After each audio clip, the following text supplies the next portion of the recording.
খাদ্য খাওয়ায় এবং মানুষদেরকে সালামকেও দিলে সালামের উত্তর দেয়। রাসূল সাল্লাল্লাহু আলাইহি সাল্লাম বলেন যে খায়রুন নাসি মান আতা তুআম ওয়া আদরা সালাম ওয়া রাদ্দা সালাম। রাসূল সাল্লাল্লাহু আলাইহি সাল্লাম বলেন যে তোমাদের মধ্যে সর্বোত্তম ওই ব্যক্তি যে ব্যক্তি অভাবীকে খাদ্য খাওয়ায়, যে ব্যক্তি ক্ষুধার্তকে খাদ্য খাওয়ায় এবং মানুষ সালাম দিলে সালামের উত্তর দেয়। অনেকে আছে দেখেন, হয়তো আপনি সালাম দিয়েছেন, সালামের উত্তরই ভালোভাবে দিচ্ছেন, সালাম দিচ্ছেন, সালামের উত্তর দেন। এখানে আরেকটা কথা বলি, যেহেতু সালামের কথা আসলো, দেখেন সালাম দেওয়া আর সালাম নেওয়া এটার মধ্যে উত্তম কে?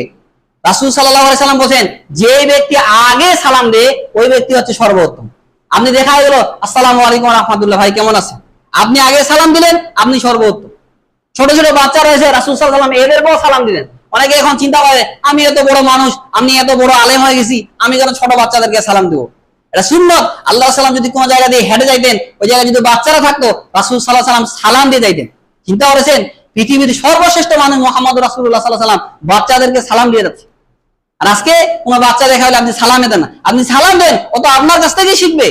বাচ্চারা কিন্তু অনুকরণ প্রিয়, আপনি ওকে সালাম দিবেন, সেও আপনাকে কিন্তু সালাম দিবে। আপনি দিবেন না, সেও কিছু বলবেন।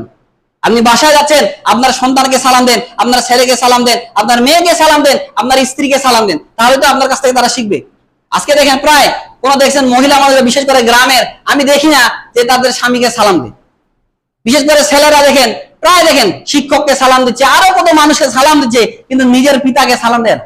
অথচ ওইখান থেকে তো শুরু হওয়া উচিত ছিল, নিজের পিতাকেই সালাম দেয় না। অতএব আপনাদেরকে অনুরোধ করবো, আপনি বাসায় যাচ্ছেন সালাম দিয়ে ঢুকেন। কারণ আপনি যদি সালাম না দেন, রাসূল সাল্লাল্লাহু আলাইহি সাল্লাম বলেন যে কেউ যদি কোনো বাসার মধ্যে প্রবেশ করে ওখানে আল্লাহর নাম না দেয়, তাহলে শয়তান ওই বাসার মধ্যে প্রবেশ করে। তাহলে আপনি সালাম দিচ্ছেন না, আপনি দোয়া করতেছেন না, ওই বাসায় শয়তানও আপনার সঙ্গে ঢুকতেছে। আর সালাম দিলে আপনি নিরাপদ হয়ে যাবেন। রাসূল সাল্লাল্লাহু কি বলেছেন? সালাসাতুন কুল্লুহুম দামিনুন আলাল্লাহ, তিন শ্রেণীর ব্যক্তি রয়েছে যারা আল্লাহর জিম্মেদারিতে চলে যায়। কার জিম্মেদারিতে? আল্লাহ সুবহানাহু ওয়া তাআলার জিম্মেদারিতে চলে যায়। এক নম্বর, রাজুলুন খারাজা আজিয়ান ফি সাবিলিল্লাহ ফাহুয়া দামিনুন আলাল্লাহ ওয়া রাজুলুন রাহা ইলাল মাসাজিদ ফাহুয়া দামিনুন আলাল্লাহ ওয়া রাজুলুন দাখালা বিবাইতিহি বিসালামিন ফাহুয়া দামিনুন আলাল্লাহ। রাসূল সাল্লাল্লাহু আলাইহি সাল্লাম বলেন ওই ব্যক্তি, যে ব্যক্তি আল্লাহর রাস্তায় বের হয়ে গেছে, জিহাদের জন্য যে ব্যক্তি আল্লাহর রাস্তায় বের হয়ে যায়, ওই ব্যক্তি আল্লাহর জিম্মেদারিতে থাকে। দ্বিতীয়, যে ব্যক্তি বাসা থেকে বের হয়ে যায় সালাত আদায়ের উদ্দেশ্যে, ওই ব্যক্তি আল্লাহর জিম্মেদারিতে চলে যায়। তৃতীয়, আল্লাহ রাসূল সাল্লাল্লাহু আলাইহি ওয়াসাল্লাম বলেন ওয়া রাজুলুন দাখালা বিবাইতিহি বিসালামিন ফাহুয়া দামিনুন আলাল্লাহ, ওই ব্যক্তি যে ব্যক্তি বাসায় যখন প্রবেশ করে সালাম দিয়ে প্রবেশ করে, রাসূল সাল্লাল্লাহু আলাইহি ওয়াসাল্লাম বলেন এই ব্যক্তি আল্লাহর জিম্মেদারিতে চলে যায়। এখন সব দায়িত্ব আল্লাহ সুবহানাহু ওয়া তাআলা হয়ে গেছে, আপনাকে হেফাজত করার দায়িত্ব কার? আল্লাহ সুবহানাহু ওয়া তাআলা।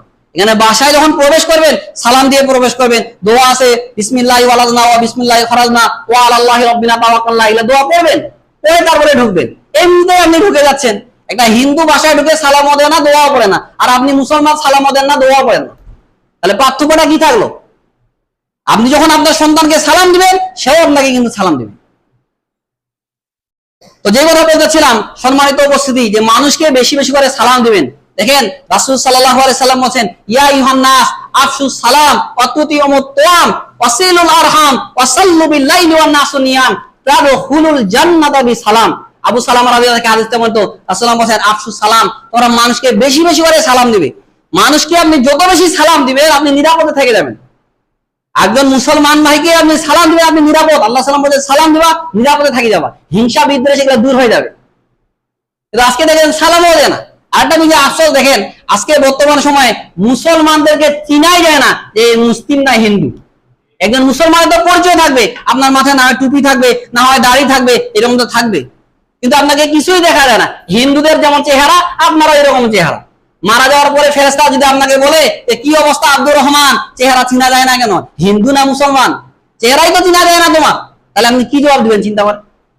আপনি এমন রাসূল সাল্লাল্লাহু আলাইহি ওয়াসাল্লাম এমন কোন নবী, এমন কোন সাহাবী আপনি খুঁজে বের করেন যাদের দাড়ি ছিল না? এর আগে বলেছিলাম মনে আছে?